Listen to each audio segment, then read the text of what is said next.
ہیں بلند تر صلوات پڑھیں۔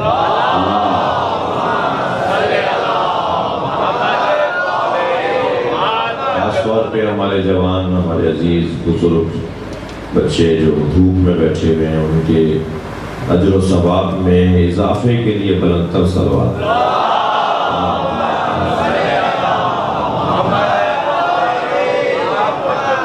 مولا کے صدقے میں آپ امان میں رہیں، تمام تر پریشانیاں دور رہیں، پریشانی آئے بھی تو وہ آئے جسے حل کرنے کی طاقت ہو۔ دعاؤں کی قبولیت کے لیے بلند تر صلوات۔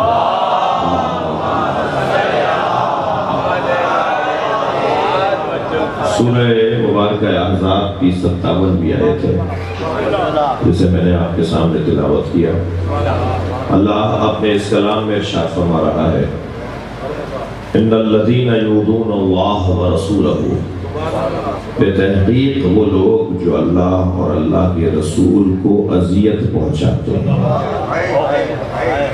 لعنہم اللہ فی الدنیا والآخرہ، اللہ دنیا میں بھی اور آخرت میں بھی ان پہ لعنت بھیجتا ہے۔ صلوات پڑھنے ذرا نبی کی ذات پر۔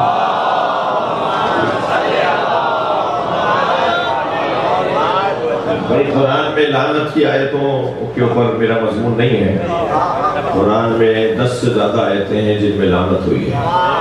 اب جنہیں لعنت اچھی نہیں لگتی وہ ہمیں یہ کیوں نہیں کہتے کہ قرآن نہیں پڑھا کرو؟ کہاں لے جائیں ان آیات کو؟ کیا کریں گے ان آیات کا؟ قرآن ہے نا، قرآن تو پڑھ رہا ہے۔ بلند تر صلوات۔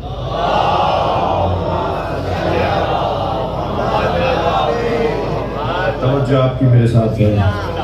بہت دیر زحمت نہیں دینا، مجھے اس بات کا بھی احساس ہو رہا ہے کہ جو ہمارے عزیز مولانا بھی دھوپ میں بیٹھے ہوئے ہیں، تھوڑا سا مومنین کو حوصلہ ملے گا کہ ہم بھی دھوپ میں ہیں تو مولانا بھی دھوپ میں ہیں۔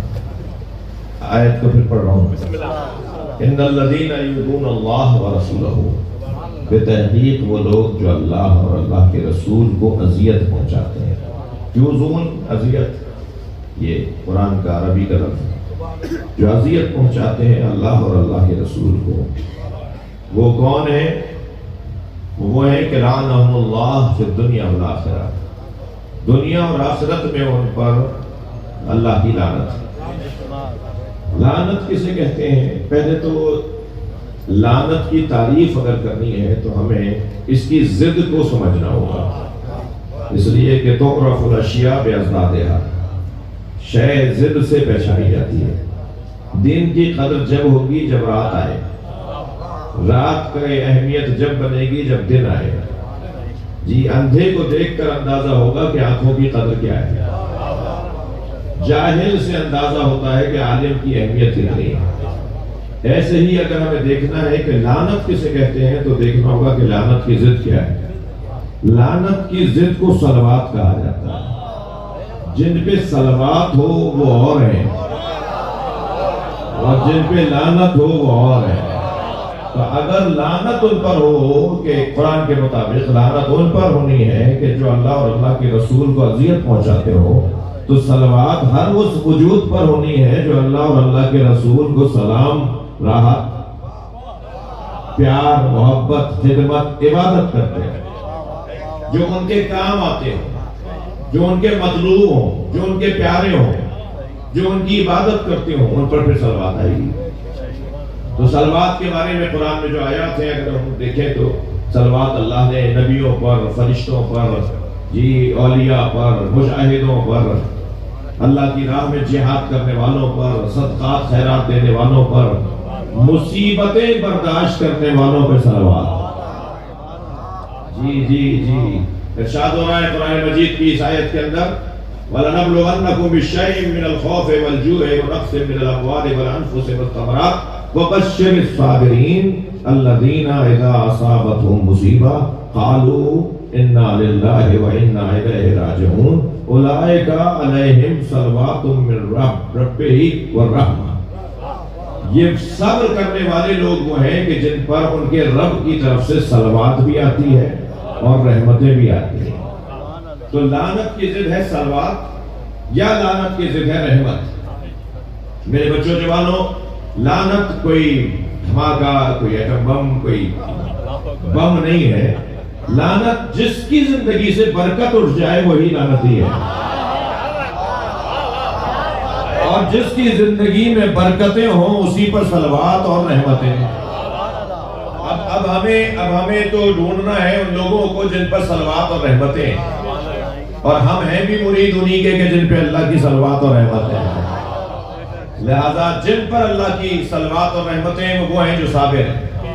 صبر کرنے والوں پہ صلوات ہے اور ظلم کرنے والوں پہ لعنت ہے۔ مجھے ایک بات کا ہاں نہ میں جواب دیجئے کہ کیا اللہ اور اللہ کے رسول کو اذیت پہنچانے سے زیادہ بڑا کوئی ظلم ہے؟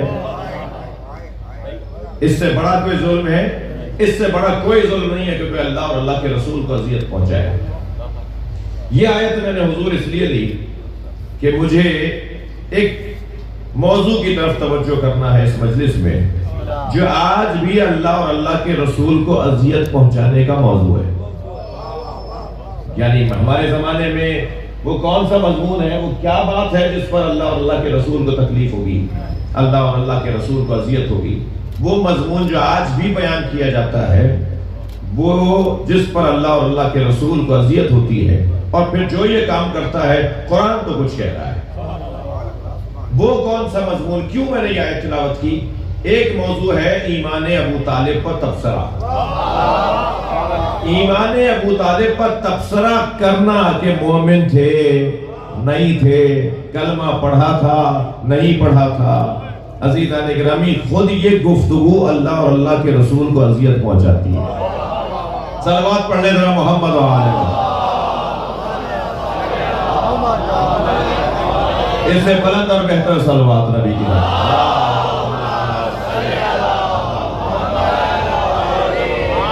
لہذا پہلے ہی مرحلے پر میں ایک جملہ عرض کر دیتا ہوں کہ ایمان ابو طالب پر بحث کرنا، گفتگو کرنا، دلیلیں دینا، انہیں رد کرنا، انہیں معتبر بنانا، انہیں معتبر نہ جاننا، ایمان ابو طالب پر بات کرنا اللہ اور اللہ کے رسول کی اذیت کا سبب ہے۔ ہمیں ایمان ابو طالب پر بات نہیں کرنی۔ جی توجہ چاہوں گا، ایمان ابو طالب پر بات نہیں کرنی، ہمیں مقام ابو طالب پر بات کرنی ہے، ہمیں عظمت ابو طالب پر بات کرنی ہے۔ اس لیے کہ جب بھی حضرت ابو طالب کا ذکر ہوتا ہے یہ طے ہے کہ اللہ اور اللہ کے رسول متوجہ ہوتے ہیں۔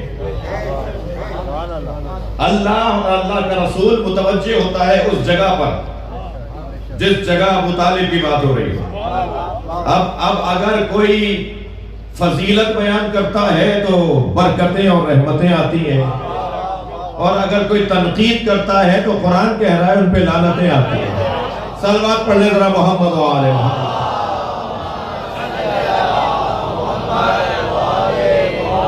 بات ہوگی اگر اللہ کی رحمتیں اور برکتیں لینی ہیں، دعوت عام ہے، دعوت فکر ہے، اور الحمدللہ سنی شیعہ مجمع ہے، اور مجھ سے متفق ہونے والا مجمع ہے جو اس مضمون سے متفق ہے۔ لہذا بات یہ کی جائے گی کہ ہمیں ایمان ابو طالب پر بات نہیں بلکہ مقام و عظمت ابو طالب پر بات کریں۔ یہ ذکر وہ ذکر ہے کہ جس کی طرف متوجہ ہوتے ہیں سرکار دو جہاں۔ جی بی بی فرماتی ہیں کہ میرے بابا غشی کے عالم میں تھے جب سرکار کی رحلت قریب تھی۔ جب سرکار کی رحلت قریب تھی تو بی بی فرماتی ہے میرے بابا غشی کے عالم میں تھے۔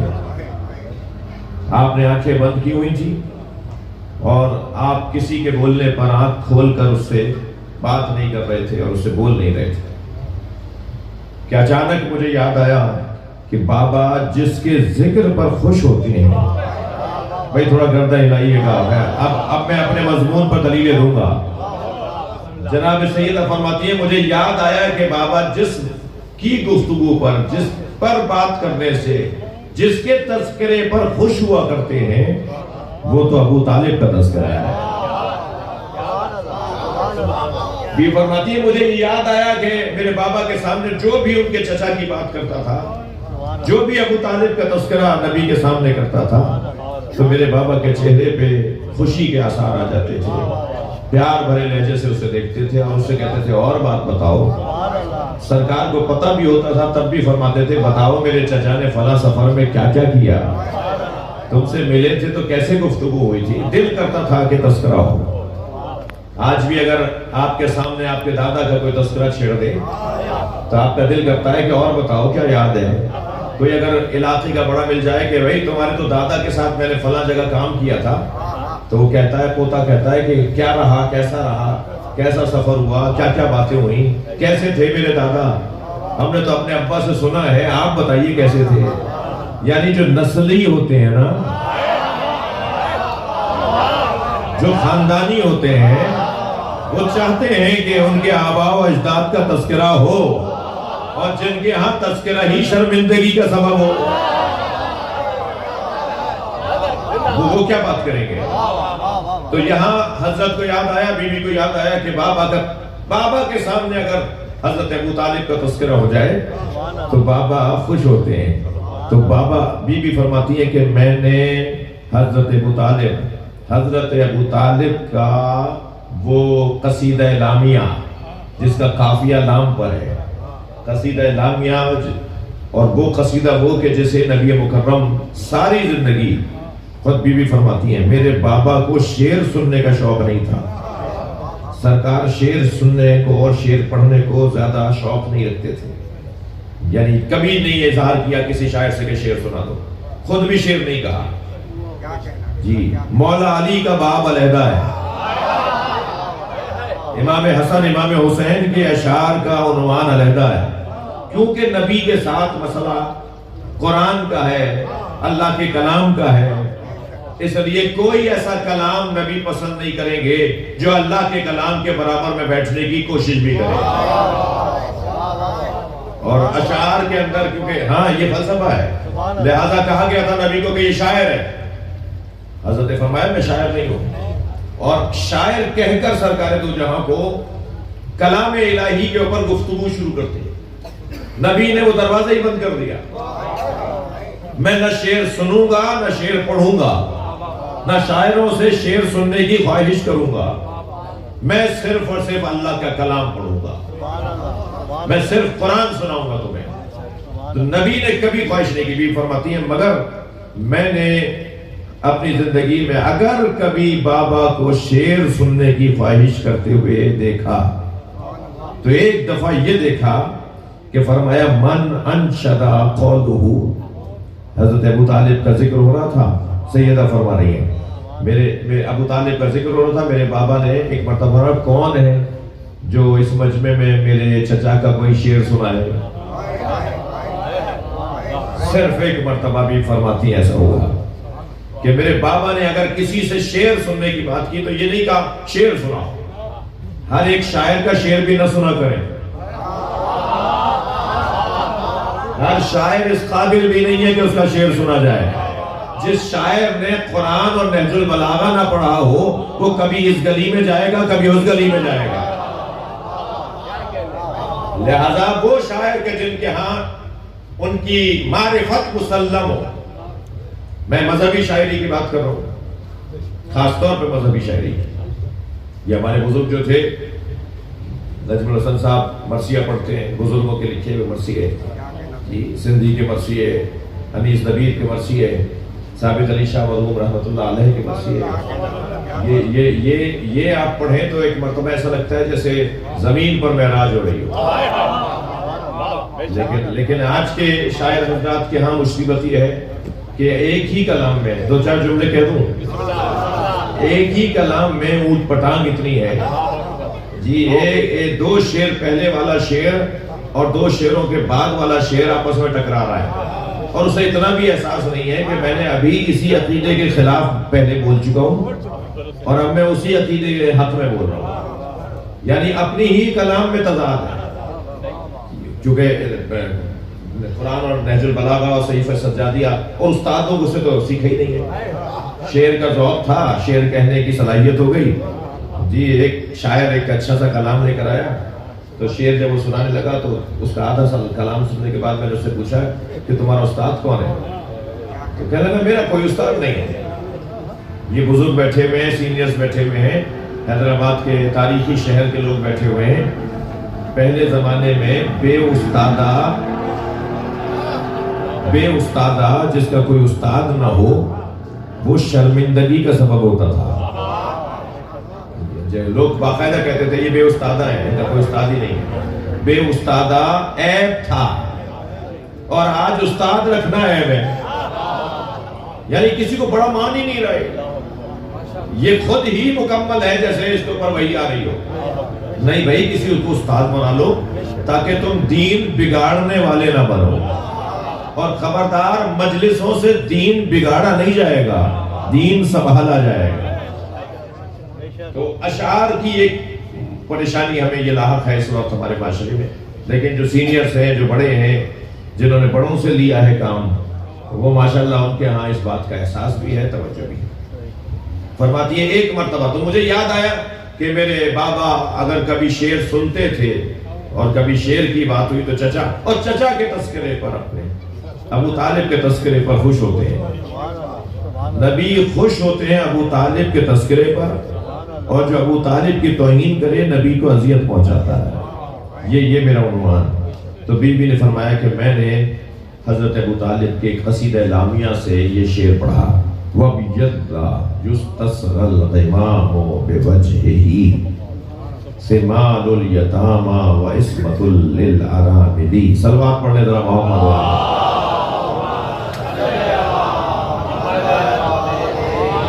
بھائی جو پیچھے دوست بیٹھے ہیں ذرا سلوات کی آواز آ جائے تو میرے اوپر احسان ہو.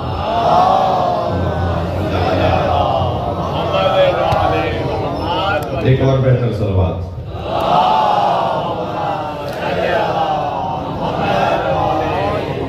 اگرچہ میں نے چشمہ لگایا ہوا ہے لیکن نہیں لگایا ہوتا تب بھی مجھے ذاکر اہل بیت اپنے عزیز نظر آ جاتے. ایک اور سلوات نبی کی.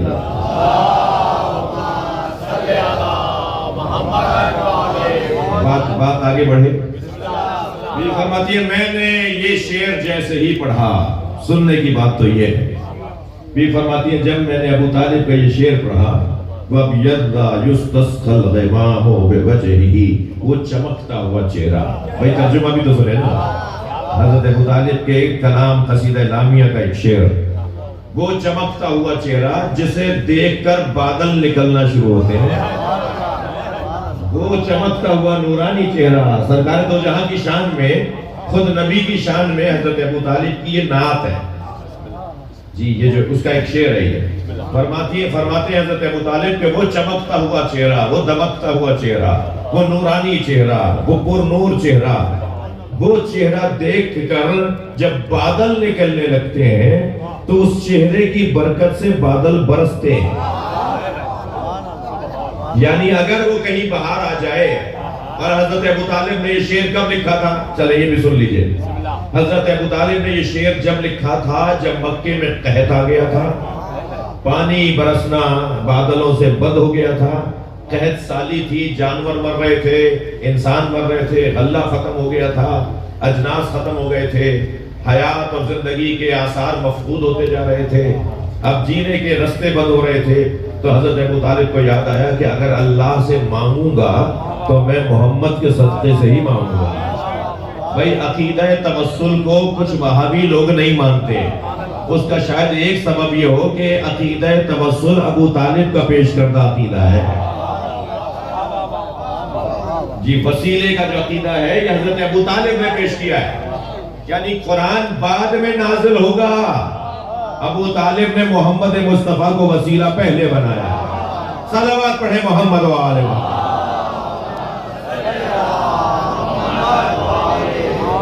لے آئے تھے سرکار کو گود میں اٹھا کر حضرت ابو طالب، اور آسمان کے نیچے، کھلے آسمان کے نیچے لا کر اپنے ہاتھوں پر بلا تشبیہ، دونوں ہاتھوں پر ایسے بلند کیا بلا تشبیہ، ایسے دونوں ہاتھوں سے بلند کر کے پھر یہ قصیدہ پڑھا حضرت ابو طالب نے. یہ اشعار پڑھے.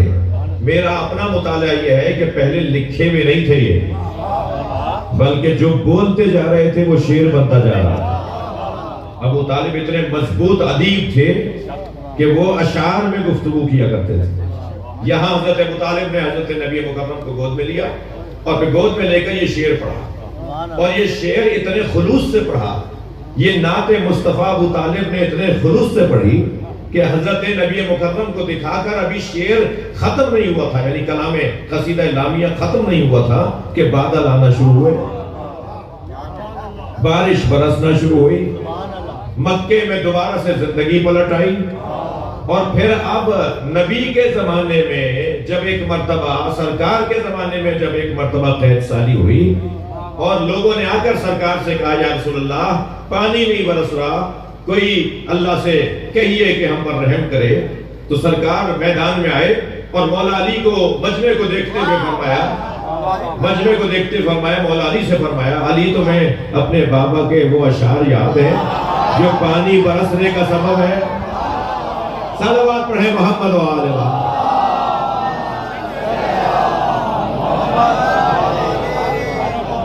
تمہیں اپنے بابا کے وہ شعر یاد ہیں؟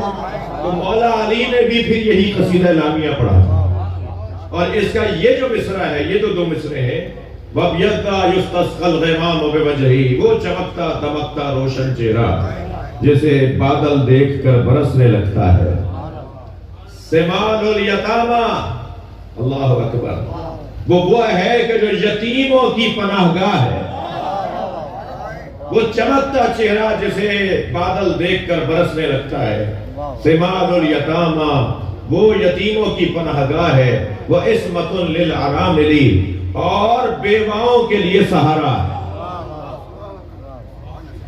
بیواؤں کے لیے اور یتیموں کے لیے جو سہارا ہے۔ تو جیسے ہی بی بی فرماتی ہے میں نے یہ شعر سنایا، تھکے تو نہیں آپ؟ بی بی فرماتی ہے جیسے ہی میں نے یہ شعر اپنی زبان پہ جاری کیا تو آنکھیں بند کرتے کرتے مسکرائے، آنکھیں کھولتے ہوئے فرمایا یہ تو میرے چچا کا کلام ہے۔ بی بی فرماتی ہے میں نے بابا کی پیشانی کا بوسہ لے لیا، اور پھر فرمانے لگی اور سناؤ، سرکار فرمانے لگے اور سناؤ، بار بار کہو کہ میرے چاچا نے کیا کہا، بار بار سناؤ۔ عزیزان گرامی، دو ہستیاں ایسی ہیں جو صاحبان منصب ہیں مگر انہوں نے منصب کا اظہار نہیں کیا، جو صاحبان منصب ہیں مگر ان کے منصب کا اظہار نہیں کیا گیا، وہ کسی ڈیوٹی پر تھے مگر وردی پہن کے نہیں رہتے تھے۔ بھائی صلوات پڑھ لیں محمد و آل محمد۔ میں اس بات کو کیسے ان جوانوں کے سامنے روشن کروں کہ صاحبان منصب تھے مگر انہوں نے اپنے منصب کا اظہار نہیں کیا، وہ اپنا کام کرتے رہے مگر کسی کو پتہ نہیں چلا یہ کس کے لیے کام کر رہے ہیں۔ جی، ایک کو اللہ نے مکے میں رکھا اور ایک کو اللہ نے مدینے میں رکھا، سرکار کے دو ہی وطن تھے نا، اسی لیے شریعت میں ہر شخص اپنے دو وطن بنا سکتا ہے، جہاں نماز پوری پڑھے، جہاں روزہ رکھے، چاہے ایک دن کے لیے جائے، ہر شخص اپنے دو وطنوں سے زیادہ تیسرا وطن نہیں ہو سکتا، اس لیے کہ نبی کا نہیں تھا تیسرا وطن، نبی کے دو ہی وطن تھے، یہ مکہ یا مدینہ۔ مکے میں سرکار نے جو زندگی گزاری تو کوئی ہو جو صاحب منصب ہو اور منصب اس کا یہ ہو کہ نبی کی حفاظت کرنے کا، نبی کی حفاظت پر مامور ایک صاحب منصب ہے جس نے وردی نہیں پہنی اور نبی کی حفاظت کرتا رہا، اور مدینے میں ایک صاحب منصب ہے جس نے اظہار نہیں کیا کہ میں کون ہوں مگر کام وہی کرتا رہا جو مکے والا کر رہا تھا، مکے میں ابو طالب، مدینے میں فاطمہ زہرا۔ یہ دو ہستیاں ایسی ہیں جنہوں نے نبی کی حفاظت کا کام کیا، ہر شخص سے اور ہر گزن سے انہیں بچایا۔ توجہ چاہوں گا، ذرا غور فرمائیں، دعوت ذوالعشیرہ میں نبی کو تکلیف پہنچائی گئی اور غدیر کے میدان میں بھی تکلیف پہنچائی گئی، مگر غدیر میں اللہ نے پہلے ہی کہہ دیا تھا جو تمہیں تکلیف پہنچائے گا اس کا سامنا میرے ساتھ ہوگا، واللہ یعصمک من الناس، اللہ تمہیں لوگوں کے شر سے بچائے گا۔ غدیر میں خود اللہ بچانے آیا ہے اور مکے میں دعوت ذوالعشیرہ میں ابو طالب کو بھیجا ہے، جس کے کام کو اللہ اپنا کام کہے تو اس کا کلمہ ڈھونڈتے ہو۔ صلوات پڑھیں محمد و آل محمد۔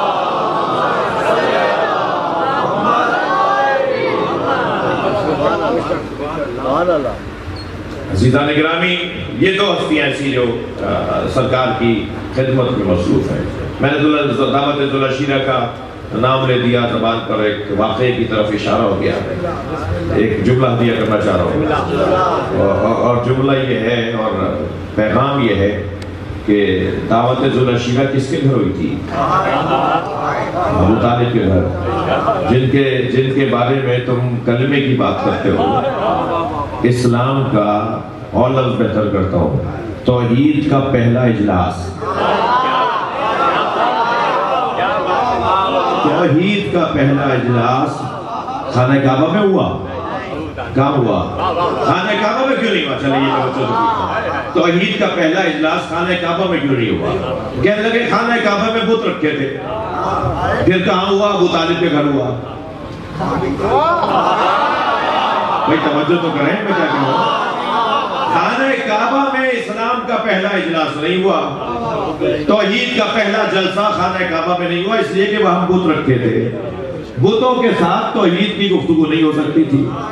پھر کہاں ہوا؟ ابو طالب کے گھر ہوا، جس کے گھر میں بت ہی نہیں تھا، وہ اس کے کلمے میں بات کر رہے ہیں جن کے گھروں میں بت تھے۔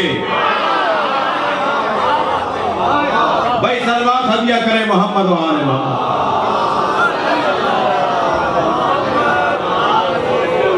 خفا تو نہیں ہو رہا ہے آپ میری بات؟ اب میرا دل کر رہا ہے، میں نے اس مجلس کی تیاری کرتے ہوئے مجھے ایک قول ملا حضرت ابوبکر کا۔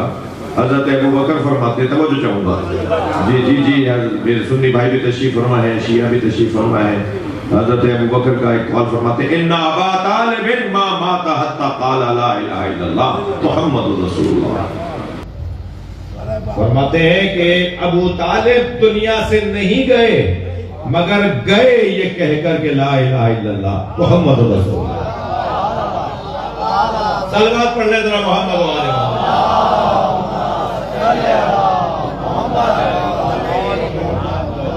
توجہ کر لی نا؟ یہ واقعہ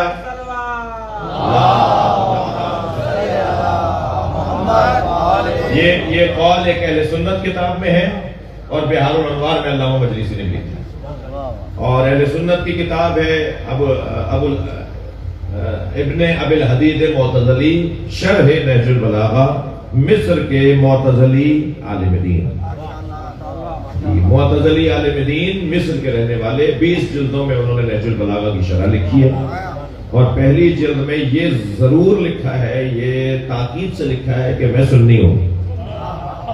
انہوں نے اپنی پہلی جلد میں لکھا ہے کہ میں اہل سنت ہوں اور میں علی مولا کے کلام کی تفسیر کر رہا ہوں۔ 20 جلدوں میں تفسیر مولا کے کلام کی، اور اس میں انہوں نے اس قول کو نقل کیا ہے۔ اب یہاں میں ایک اور قول، جب میں نے ایک قول سنا دیا تو ایک قول اور سناؤں گا، اور وہ قول ہے امام زین العابدین علیہ السلام۔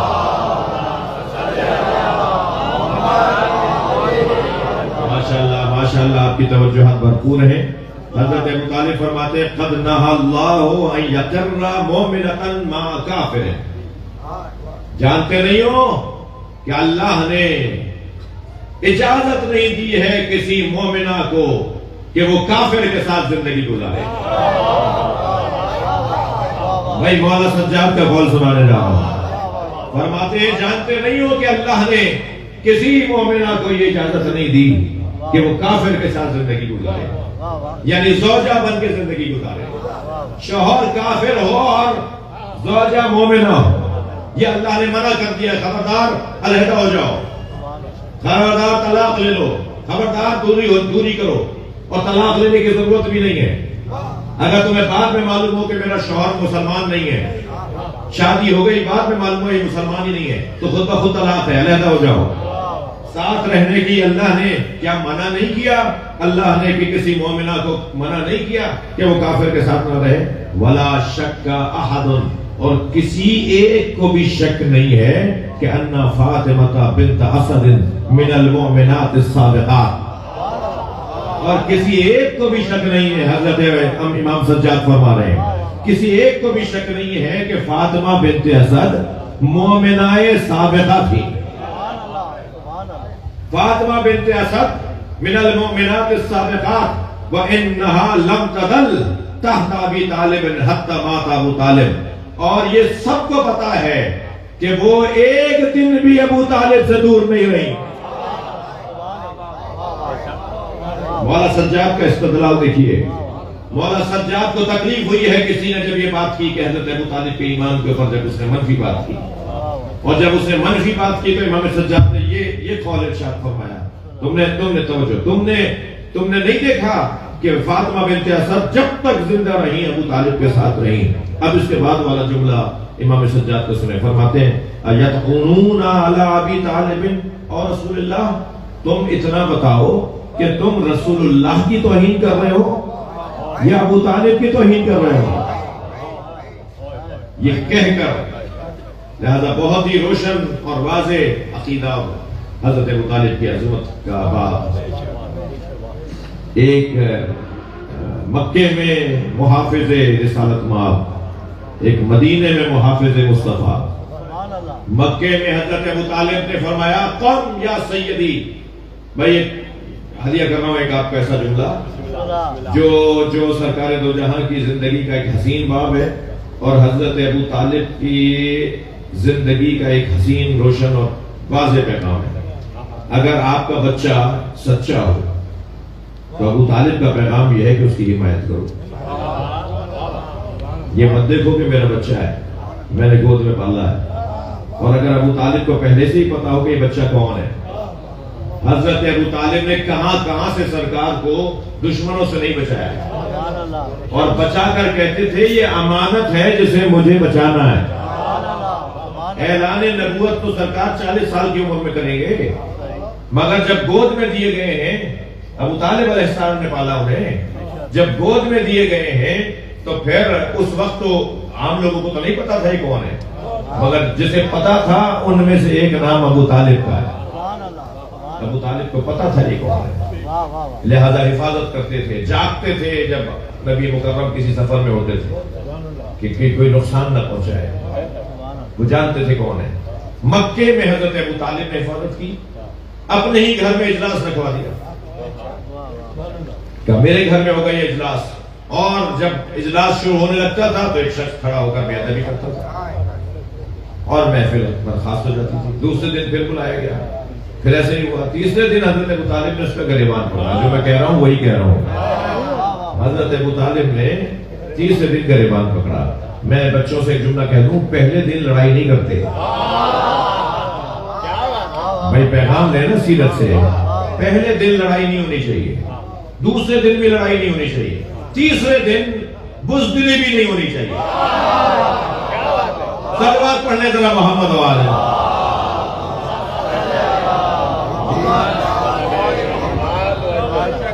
پھر ہمت دکھانی ہوگی، پھر بات کرنی ہوگی۔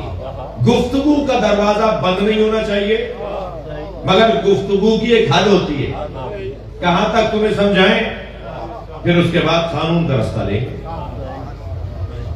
جو ہے تو حضرت ابو طالب نے تیسرے دن اس کا گریبان پکڑ کے اسے زمین پر بٹھایا، اور اسے بٹھاتے ہوئے نبی کی طرف دیکھ کر کہا قم یا سیدی و مولائی وقل ما شئتا، اے میرے سید، اے میرے مولا، کھڑے ہو جاؤ۔ بڑے جگر کی بات ہے، کلمہ اور کسے کہا جاتا ہے؟ حضرت ابو طالب فرما رہے ہیں میرے سید ہے، میرے مولا، کھڑے ہو جاؤ اور وہ بولو جو تم چاہتے ہو۔ اور جب تک سرکار نے پیغام توحید دے نہیں دیا اس وقت تک ابو طالب کھڑے رہے کہ کسی کی مجال ہے جو میرے بھتیجے کی طرف دیکھے۔ ادھر ابو طالب نے نبی کو کھڑا کر کے پہلا خطبہ دلوایا جو عقیدہ توحید کا خطبہ ہے، جو رسالت کے اعلان کا خطبہ ہے، اور ابھی وہ خطبہ مکمل نہ ہوا تھا کہ ایک 10 سالہ بچہ کھڑا ہو گیا کہ میں آپ کی مدد کروں گا۔ یعنی بابا حمایت کر رہے ہیں، بیٹا ساتھ دے رہا ہے، تو اب سمجھ میں آتا ہے نا کہ جن لوگوں نے رکھنے ڈالنے تھے انہیں ابو طالب برا نہیں لگیں گے تو کون لگے گا؟ صلوات پڑھے محمد و آل محمد۔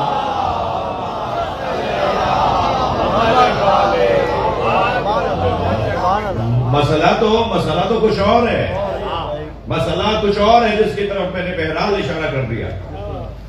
مگر عزیزو یہ پیغام جاری رہے، قرآن کی آیات ہیں، انہیں بار بار دہرایا جائے۔ اور میں بہت ہی یقین کے ساتھ کہہ رہا ہوں کہ اس وقت اس پورے مجمع سے اور مجھ سے اللہ اور اللہ کا رسول راضی ہے۔ اسی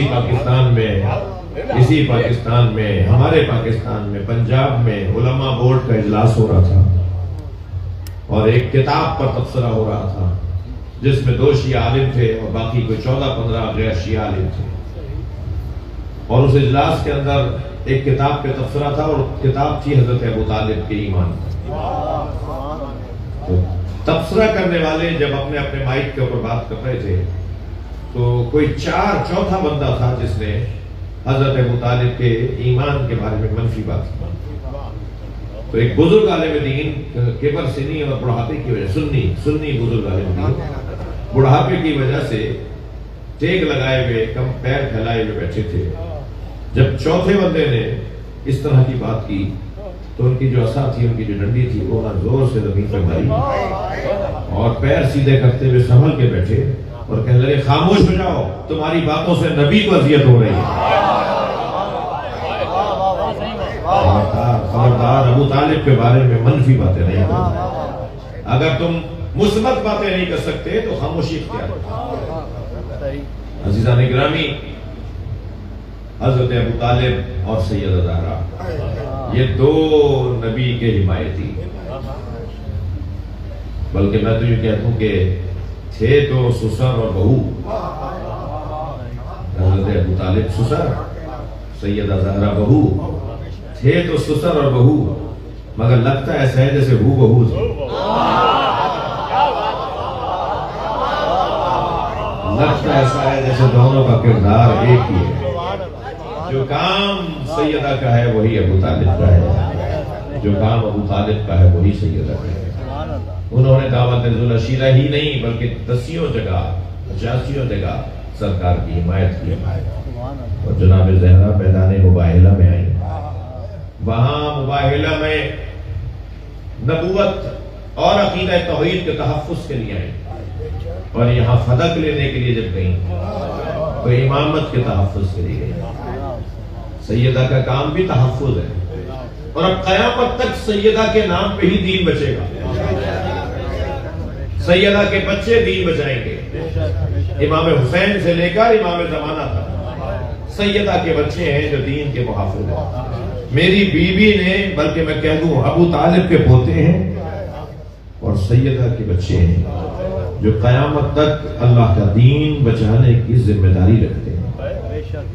سب کا عقیدہ ہے نا سنی شیعہ کا کہ امام مہدی جناب زہرا کی اولاد میں سے، سب کا عقیدہ ہے کہ امام آخری وقت میں جب آئیں گے کائنات کو عدل و انصاف سے پور کریں گے، وہ سیدہ کے بیٹے ہیں۔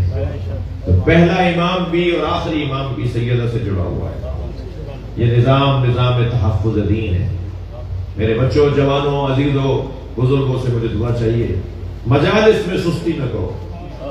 یہ سیدہ کی آرزو ہے جسے مجلس ادا کرتے ہیں۔ یہ جب آپ اور ہم اس انداز سے بیٹھتے ہیں، یہ پورا کچھ ہے آخر تک جہاں تک رات ہے مسلسل لوگ بیٹھے ہوئے ہیں، جگہ تنگ پڑ گئی ہے جو مجھے نظر نہیں آ رہے دائیں بائیں، ان کی تعداد کچھ عقب میں ہوں گے، کچھ گھروں میں ہیں، ان کی تعداد کبھی کوتاہی نہیں کرو مجلس کرنے میں۔ اور میں اپنے بھائیوں کو دعا دوں گا کہ گھر میں مجلس ضرور کرو، کیونکہ گھر کی مجلس جناب زینب پیار ہوا ہے۔ مجھے ایک گھر چاہیے جہاں میں اپنے بھائی کی مجلس کروں۔ میرے عزیزو، عشرہ مسلسل مجلسیں ممکن ہے آسان نہ ہو گھروں میں کرنا، مگر ایام اعزاں میں سال بھر میں ایک مرتبہ چاہے 5 عزاداروں کو بلا کر ایک مرثیہ پڑھ کر ایک نوحہ پڑھ کر مجلس مکمل کر لیں، مگر اپنے گھر میں مجلس ضرور کریں۔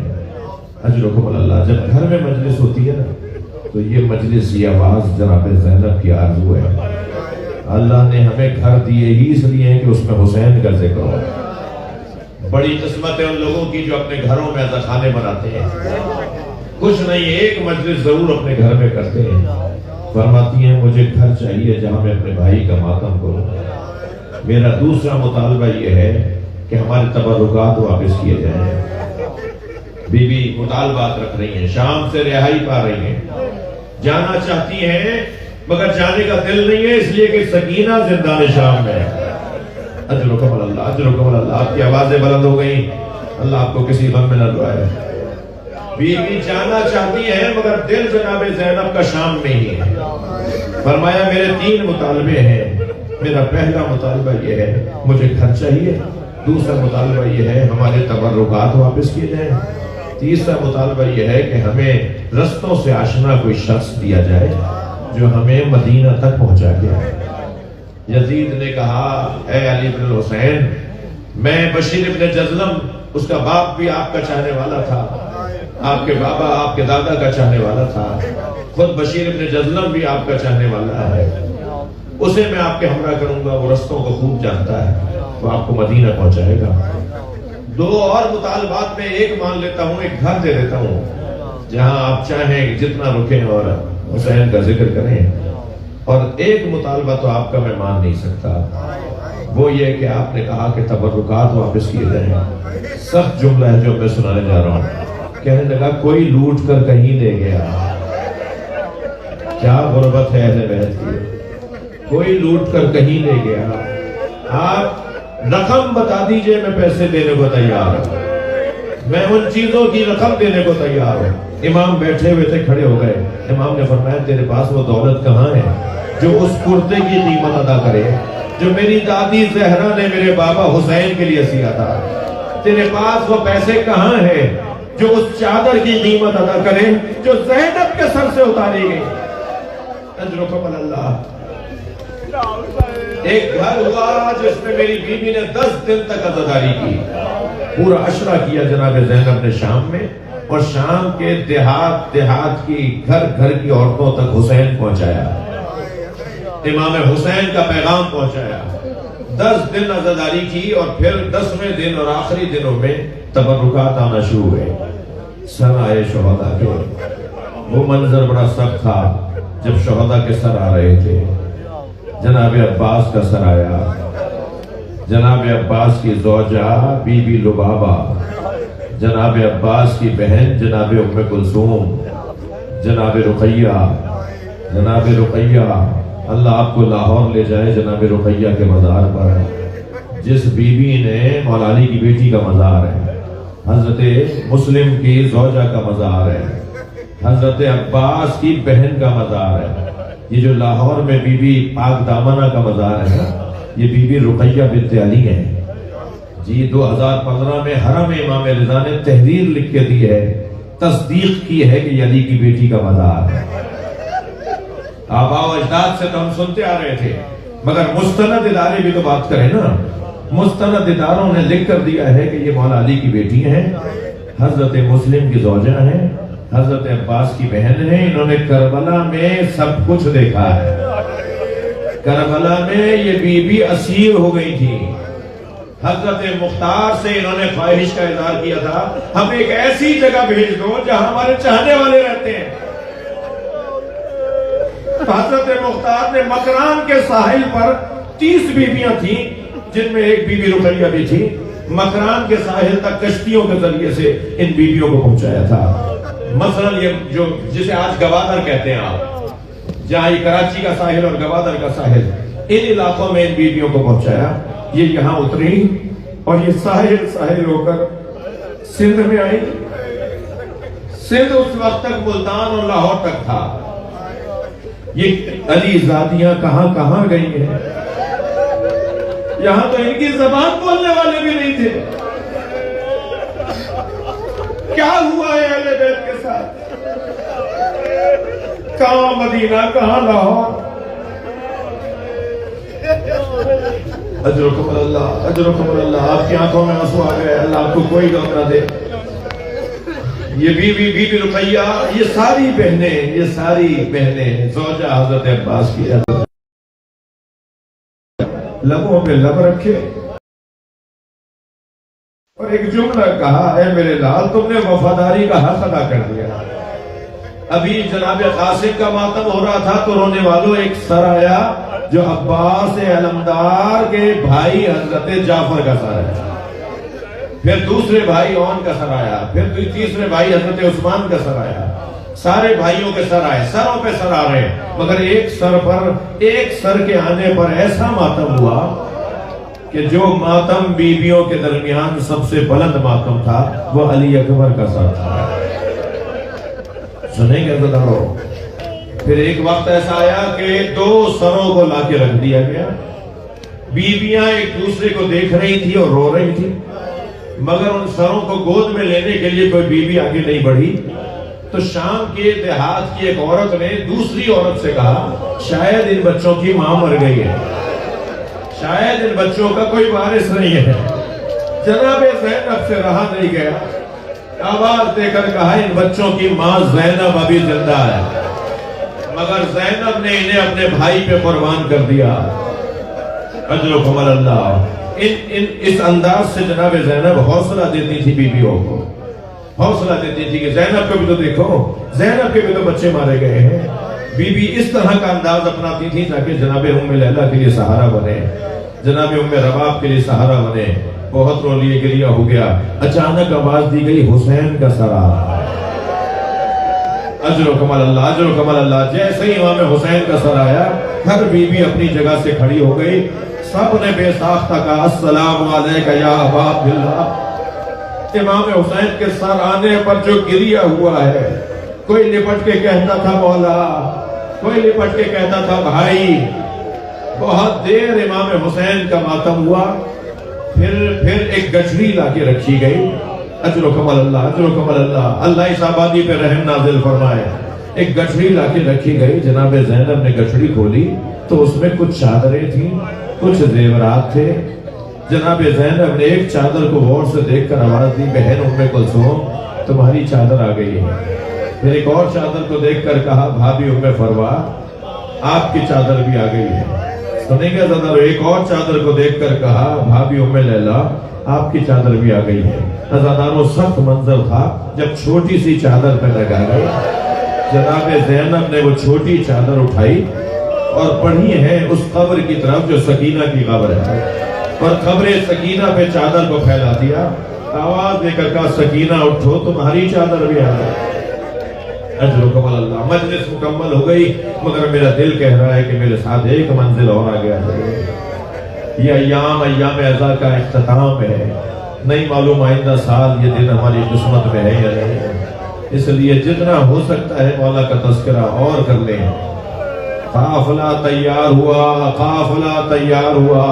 جناب زینب نے دیکھا کہ محملوں پہ رنگین پردے لگے ہوئے ہیں، ہماریوں پر رنگین پردے لگے ہوئے ہیں۔ فرمایا زین العابدین میں ان ہماریوں میں نہیں بیٹھوں گی۔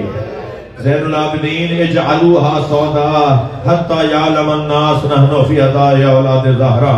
اے زین العابدین انہیں کالے کپڑوں میں تبدیل کرواؤ، یہ جو ہماریوں پر پردے لگے ہوئے ہیں انہیں ہٹوا کر کالے کپڑے لگواؤ، تاکہ جہاں جہاں سے یہ سواریاں جائیں لوگ سمجھ جائیں کہ حسین کے عزادار جا رہے ہیں۔ محملیں آمادہ ہوئیں، بیویوں کو بٹھایا جانے لگا۔ جناب امام سجاد نے پوچھا پھوپھی اماں زینب کیا ساری بیویاں بیٹھ گئیں؟ بی بی زینب نے روتے ہوئے فرمایا بھابی رباب نظر نہیں آ رہی۔ اجرکم اللہ۔ جو اب تک نہیں رویا ہے وہ مولا سے آنسو مانگے، اللہ سے کہے کہ یا اللہ مجھے ایک قطرہ اشک دے دے حسین کے نام۔ جناب زینب نے فرمایا اے زین العابدین بھابی رباب نظر نہیں آ رہی۔ امام سجاد نے فرمایا پھوپھی اماں مجھے پتا ہے میری ماں کہاں ہے، مگر میرے ساتھ آئیے، میرے ساتھ چلیے۔ اب آگے آگے امام سجاد، پیچھے پیچھے بیویاں جا رہی ہیں۔ امام سجاد نے رخ موڑا زندان شام کی طرف، 2 قدم اور آگے بڑھے تو زندان شام میں کیا منظر دیکھا، جیسے کوئی ماں اپنے بچے کو گلے سے لگائے ہوئے ہو، ایسے جناب رباب نے قبر سکینہ کو اپنے سینے سے لگایا ہوا، اور آہستہ آہستہ جیسے کوئی ماں لوریاں سنا رہی ہو، آہستہ آہستہ بول رہی ہے سکینہ اٹھو، قافلہ تیار ہو گیا، بیویاں محملوں میں بیٹھ رہی ہیں، چلو مدینے چلتے ہیں۔ جناب زینب کی آواز آئی بھابی چلیے۔ کہا زینب میرا مدینے میں کون ہے؟ میری بچی اکیلی ہے، میرا والی کربلا میں ہے۔ امام سجاد بیٹھ گئے جناب رباب کے برابر میں، جیسے کوئی بچہ اپنی ماں کے برابر میں بیٹھتا ہے نا، اور آہستہ سے کہا ماں میں زین العابدین ہوں، میں کہہ رہا ہوں کہ اٹھ جائیے۔ حکم امام تھا، حکم امام تھا، جناب رباب نے قبر چھوڑ دی، آ کر بیٹھ تو گئی محمل میں، مگر اپنا رخ قبر کی طرف کیے بیٹھی۔ شام کے دیہات کی عورتوں نے الوداع کہنا شروع کیا۔ جناب زینب نے محمل کا پردہ ہٹا کر کہا اے شام کی عورتوں مجھ پر ایک احسان کرو گی؟ ساری عورتوں نے کبھی بھی حکم کریں گی، اشارہ کر کے کہا ہماری سکینہ کو اکیلا نہ چھوڑنا، اللہ آپ کو شام لے جائے جناب سکینہ کی زیارت کے لیے۔ آپ جالی سے جب قبر کو دیکھیں نا تو اب کی دفعہ جائیں تو دیکھیے گا کہ آج بھی شام کے دیہات کی وہ عورتیں جن کی بڑی عورتوں کو، جن کے آباء و اجداد کو جناب زینب نے کہا تھا نا ہماری سکینہ کا خیال رکھنا، انہی کی نسل کی عورتیں، انہی بزرگوں کی نسل کی عورتیں آج بھی شام کے دیہات کی عورتیں سکینہ بی بی کی قبر پہ کھلونے چڑھاتی ہیں، کھلونے لا کے ڈالتی ہیں اور ایک نوحہ پڑھتی ہیں تمہاری پھوپھی سے وعدہ کیا تھا ہم تمہاری قبر پہ آتے رہیں گے، تم اسے اپنا وطن سمجھنا، تم غریب نہیں ہو۔ اللہ لعنت اللہ علی قوم الظالمین۔ یا اللہ ان آوازوں پر رحمت نازل فرما، رونے والوں کی توفیقات میں اضافہ فرما، حاضرین کے رزق میں عزت میں اضافہ فرما، بانیان کی توفیقات میں اضافہ فرما، مرحومین جن کے نام لیے ان کی مغفرت فرما، امام زمانہ کے ظہور میں تاجیل فرما۔ ربنا آتنا فی الدنیا حسنۃ وفی الآخرۃ حسنۃ وقنا عذاب النار۔